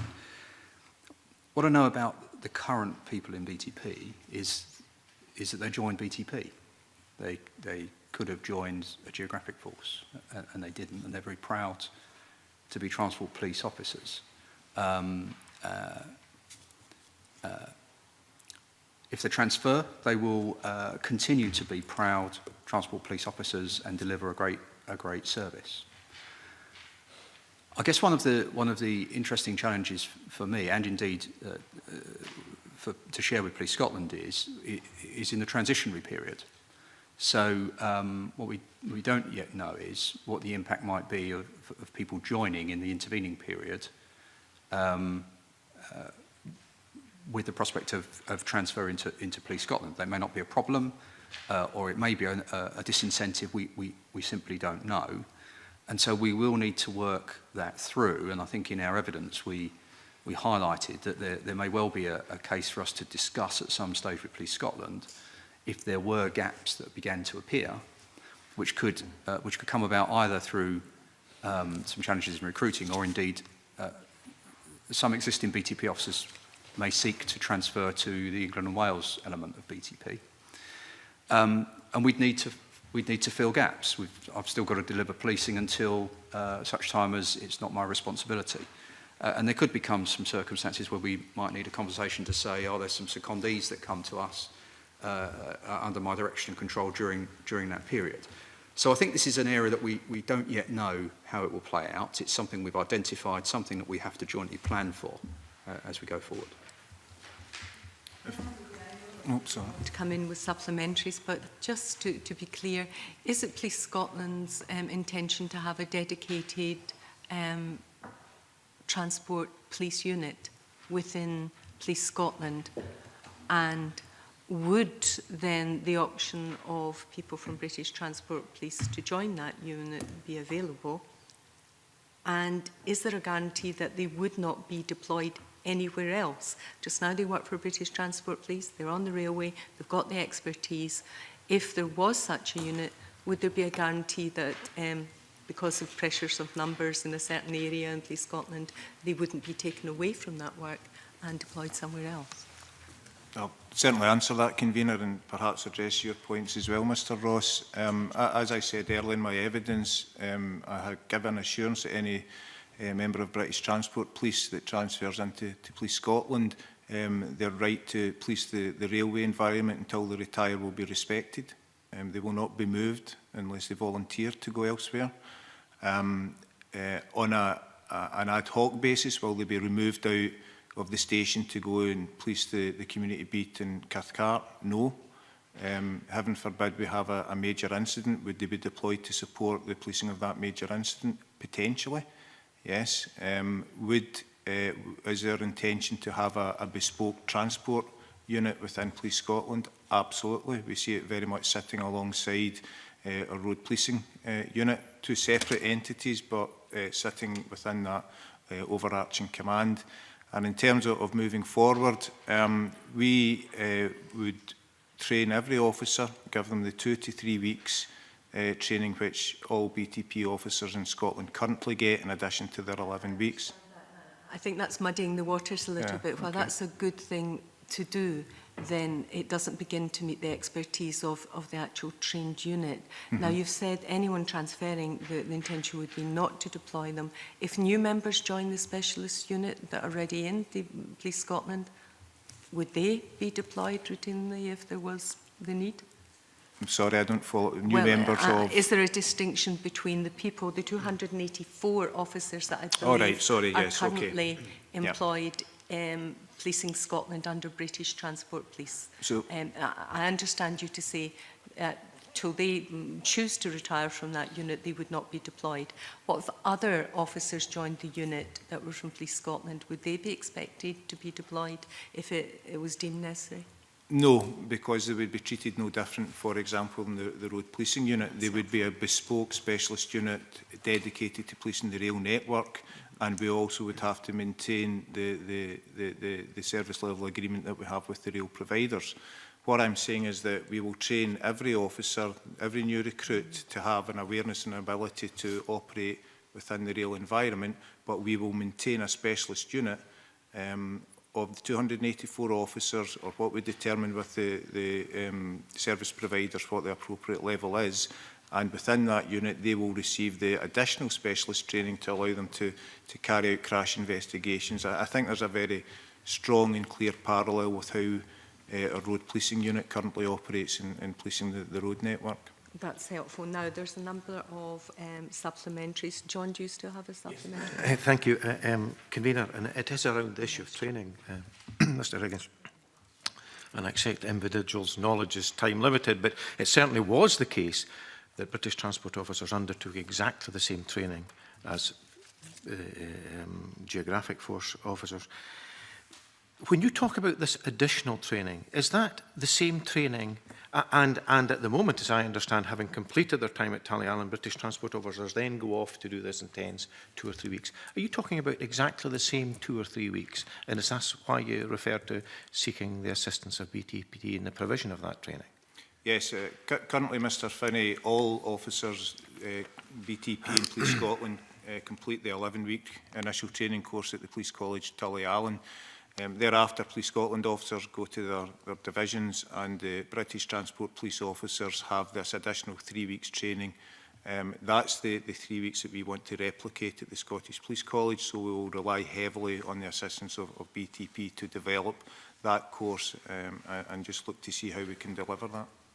So accepting that we have this cohort of officers presently who are British transport officers who you've given an undertaking to maintain within the policing, the railway policing environment, there will be retirals, there will be people who will leave whatever race. That's no different. Arguably, you're supplementing that diminishing resource with additional resource. Yeah, we have to look ahead. I mean, 284 officers can get swallowed up very, very quickly in terms of retirals and transfers elsewhere. So we have to plan to, you know, as Mr Crowther alluded to, the high level of turnover, and that's not unique to British Transport. Any small unit of that number, there is always a high level of turnover, so you have to plan for, you know, for that reduction and make sure that you have appropriately trained and equipped officers able to step in and fill those gaps and take up that role. And finally, if I may, on the issue of deployment, both for Police Scotland officers and British Transport Police officers, there are officers who perhaps from constituent forces were not enthusiastic about the movement to a single police service in Scotland, who have subsequently moved literally from one end of the country to other as a career development through choice. Yes. That's the case, is it? Yes. Yeah. Okay, thank you. Okay, and then Ben, followed by Stewart and Fulton. Thank you, Convener. It's just coming on the back of some of the points that were made earlier. I noticed in the BTP evidence that there was a commitment to work constructively, and that is hugely welcome should the will of Parliament be to proceed with this devolution and implementation. And also your statements earlier, Charlotte Vitti, about wanting to highlight risks in good faith in order to address those risks, and Mr Higgins spoke about the risks as well. I just wondered if you could elaborate perhaps more on what high-level discussions are going on, what procedures are being put in place, what mechanisms are being taken forward in order to address some of the risks that were highlighted by both of you, either in your written evidence or in the evidence session here today. The main areas of work at the moment are within the joint programme board, and then the individual work streams that there are 7 of underneath that. And within our business, we have mirrored that exact structure to make sure that we are really driving out these areas in order to make sure that we're communicating effectively with that programme board. And we've mirrored it in terms of resource from the authority and also resource from within the force. So actually we're capturing both the governance and authority requirements and also the operational elements of the business. We then bring that back to the programme board and share that with our colleagues around the table. If I could perhaps respond as well, Mr McPherson. The programme board is made up of representatives from the SPA, BTPA, Scottish Government and the Westminster Government. BTP and Police Scotland have now recently joined that process. The reason for not being involved earlier was just because a lot of it was concentrated around the legislation and what might be required, so there was a heavy civil service involvement in that. As Charlotte has mentioned, there are 7 work streams, and the work streams are shared almost, you might want to describe it as that. So SPA and BTPA will be involved in some, and there's a bit of a mix over there. And there's a risk register which is set up. The meetings are regular. The next one is towards the end of this month. They are well attended. I'm on the programme board, as is Charlotte, and we have senior representation, so we're managing the process effectively to a timeline. For us to make it clear that for our business, the risks, some of the emerging risks actually are happening to us right here and now. We have to change our way that we are working and negotiating some of our commercial contracts, because obviously there's no point in signing a 5-year national contract for IT service delivery. We have to make sure that we are agile to be able to deal with a devolution date. So the risks emerging are about us communicating effectively with the Scottish Police Authority, but also be able to manage our own business with the pressures that we are currently facing.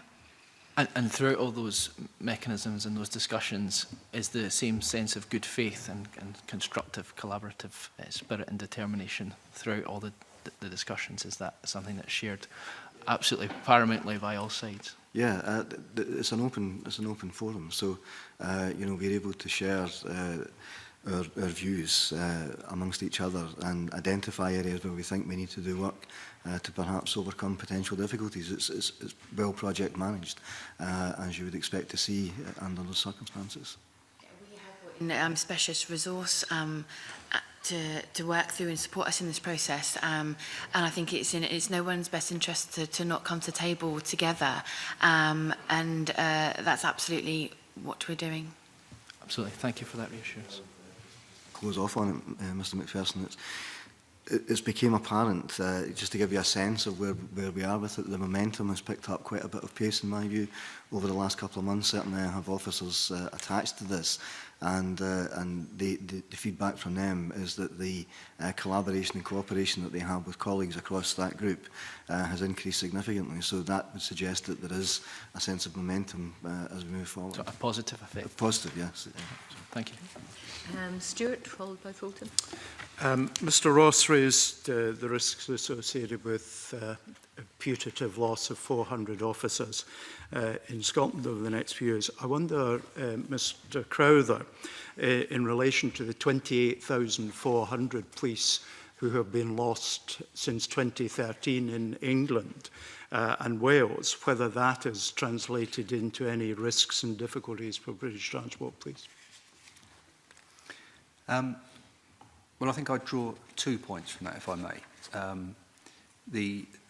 The number of resources that have been lost to policing in England and Wales has primarily fallen to geographic forces. Yep. and we saw an HMIC report last week that spoke of many of the difficulties that are being found within police forces. There are clear arguments and viewpoints around whether or not the two are connected, of course. In respect of BTP, actually we've encountered a different experience. So, as you know, the train operating community directly fund their budget. So the police authority independently sets the budget and then it's levied according to a charging model to the industry. And those are PSAs, police service agreements. We enjoy around £20 million of extra funding, enhanced police service agreements, which those fairly hard-nosed commercial people decide to fund in addition to what we already do because of the value they see in what we deliver. In many respects, and I had this conversation with Her Majesty's Inspectorate, who are currently inspecting us, the graph that shows the financial profile for many geographic forces in England and Wales tends to go downwards, whereas ours has gone upwards, which I think is an interesting commentary on the service that people believe that they get from British Transport Police. Can I, since you've raised it and I hadn't been aware of this, the 20 million enhanced payments, what's that actually buying, as briefly as possible? Because sure. We are now. So it can buy a range of different facilities. So some police service agreement holders buy in specific neighbourhood teams in some areas that they want to enhance what we do. It might be police community support officers, which of course we have in England and Wales, not in Scotland, or officers. In other circumstances, we've been doing a lot of work with Network Rail to identify how we can contribute to their effective running of the network. So I seconded one of my best chief superintendents for a year into Network Rail to help them develop a national disruption strategy. And a net result of that is around £8 million of additional investment from Network Rail into BTP and infrastructure that we work very closely with Network Rail to avoid disruption. Elsewhere, in places like Transport for London, for example, as part of our wider public value ethos. So we believe that a safe and secure, so low crime, high confidence network is a good thing, but also a reliable network is a good thing because it's about the economy, social inclusion. So with Transport for London, we've got some interesting initiatives where they fund us additionally, but we've got response police officers who are trained as medics. And so whilst they're out there answering normal calls, London Underground has a particular challenge with people taken ill on trains during the rush hour. And if you get a tube train held up, trains back up in the tunnels, and you create a critical incident behind it. So we deploy police officers with medical training who are able to take command of an incident and actually get people off trains to allow that to be running and give immediate first aid before the ambulance service arrive. Or indeed, we jointly crew effectively a joint incident resolution team of engineers and response people from the railway so that they turn up together, they get the advantage of the blue light route to a scene, and then you have all the people who can solve an incident quickly on the scene together, working very closely together. So many of these are steeped in a very clear financial case for keeping the network running. Thank you. Thank you. Fulton? Yeah, I'm just wondering if I can get a view from Police Scotland in terms of how the recruitment for the new, well, we'll call it a transport unit would work. Would there be an opportunity for individuals to state a preference and to bring that at the point of entry into the police, or would it be more that, you know, while they're within the police, that would be an area they would choose to specialise in and be supported and trained in to do so? I think it would be a combination of both, Mr McGregor. I mean, firstly, in terms of how we would maintain the figures within the transport unit, any future applicant to Police Scotland will be very well aware during the application process that they could very well find themselves posted to the transport unit. Currently, any new recruit coming into Police Scotland is asked to nominate 3 preferenced areas where they would wish to work. I haven't really thought it through. Normally it's geographical areas, so they would like to work in the Glasgow area, the Lanarkshire area, the Ayrshire area. I haven't actually thought through whether or not we would include the opportunity straight off the bat for them to go into the transport hub. It's a fair suggestion, but what I am absolutely certain of, similarly for when we're recruiting for road policing, if we just keep in that parallel, we invite people to apply to undertake duties within road policing, and then once they're successful, we'll give them bespoke training like advanced driver training and crash investigation. And I see a similar path into the transport unit. Equally so, potentially it might be a preference at the initial point of application. So, you know, new recruits can say their first preference is to work in Glasgow, but actually they would quite like to work in Glasgow within the transport unit as well. I don't see any huge difficulty with that. Can I just finish with one last cross-border issue, and that's the issue of tasers. September 2006, BTP announced it taking the decision to deploy taser devices to some of its officers in Scotland.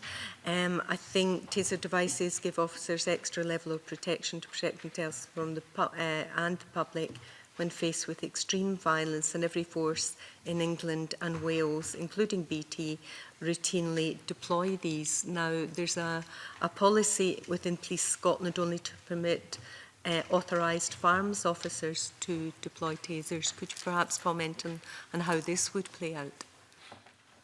From a Police Scotland point of view, Convener, you're absolutely correct. Currently, it's only my authorised firearms officers that carry a taser. Should integration occur, then one of the first things that I will have to do is assess the threat within the wider rail network and see whether it's still appropriate in terms of the wider Police Scotland threat assessment. We would continue that practice. Yeah. So potentially there could be a different policy deployed north of the border from south of the border. I think then the immediate question is, does that make, if there's tasers on one side of the border not deployed by the British or the Transport Police in the other one, does that make it more vulnerable? No, I would take a slightly different perspective. What I would say is it would be a consistent policy for all Police Scotland officers, and it would be about the availability of tasers within the rail network, which could be delivered by the existing firearms officers. And that's not to say that when we carry out the threat assessment, actually we agree that it's still appropriate to continue the carriage of tasers within rail stations. So perhaps someone who was a deployed firearms officer would be seconded or would be a permanent member of the... I'm not quite sure how this would work exactly. Am I seeing problems where none exist? Well, I think the fundamental question would be, come April 19, if that's the decision, it wouldn't be, you know, there's tasers in stations in England and Wales and there's not tasers in Scotland. It would be what is Police Scotland's capability to meet every threat in every environment, whether that be in Sauchiehall Street or Union Street or within Central Station or Waverley Station. It would be what's the best way to mitigate threat. Now, the best way to mitigate threat is potentially to continue to have a taser deployment within train stations, but currently Police Scotland only issues tasers to authorised firearms officers, and the British Transport Police, my understanding is they are taser trained officers, but they are not firearms officers. Mr. Crowther? Yes, Mr. Higgins is right. So the people who carry taser within British Transport Police are not exclusively firearms officers. Clearly we've got firearms officers and they carry taser as well.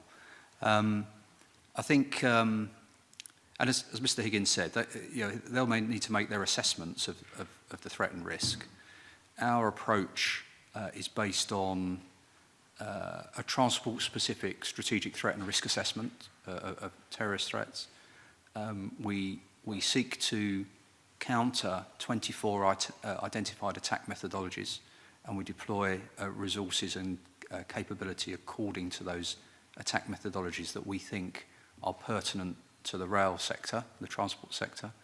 I won't give you the full history lesson, but Britain's railways have been attacked by terrorists for 3 centuries.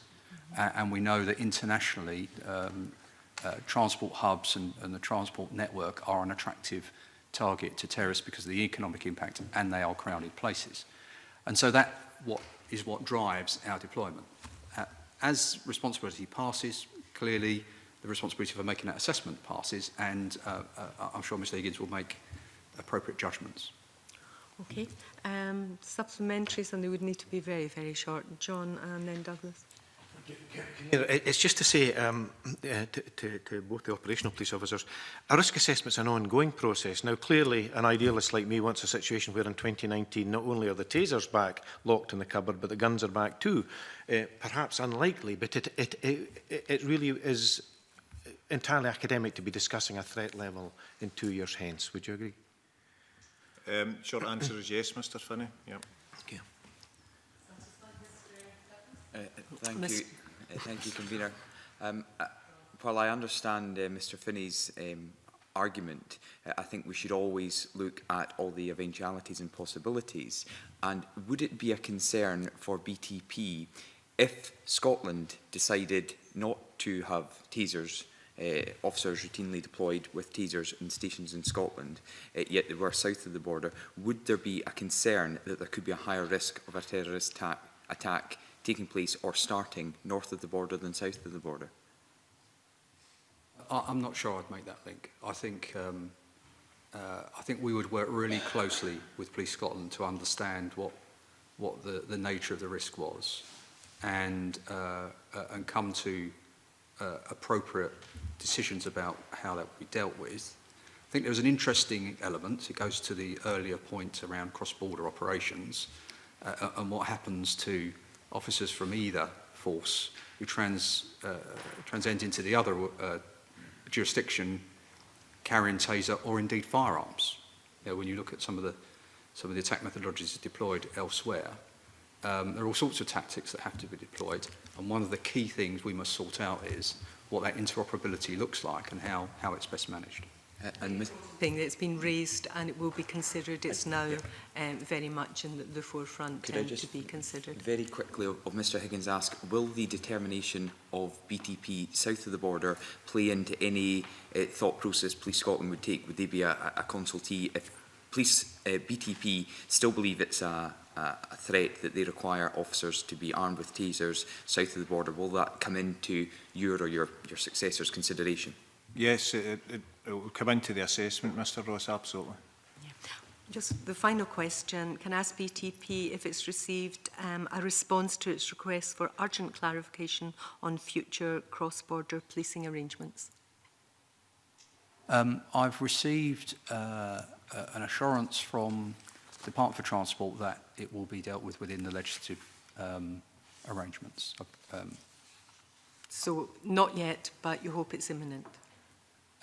I'm assured it we've dealt with. I'm keen to see the legislative draft when it comes forward. Okay, thank you very much. That concludes our line of questioning, what's been a very helpful session. We now move into private session. Next committee meeting will be on 14th of March, when we'll hear from the Minister of Community Safety and Legal Affairs on the Limitation Childhood Abuse Bill and continue to take evidence on the Railway Policing Bill. I suspend briefly to allow witnesses to leave and the public gallery to clear.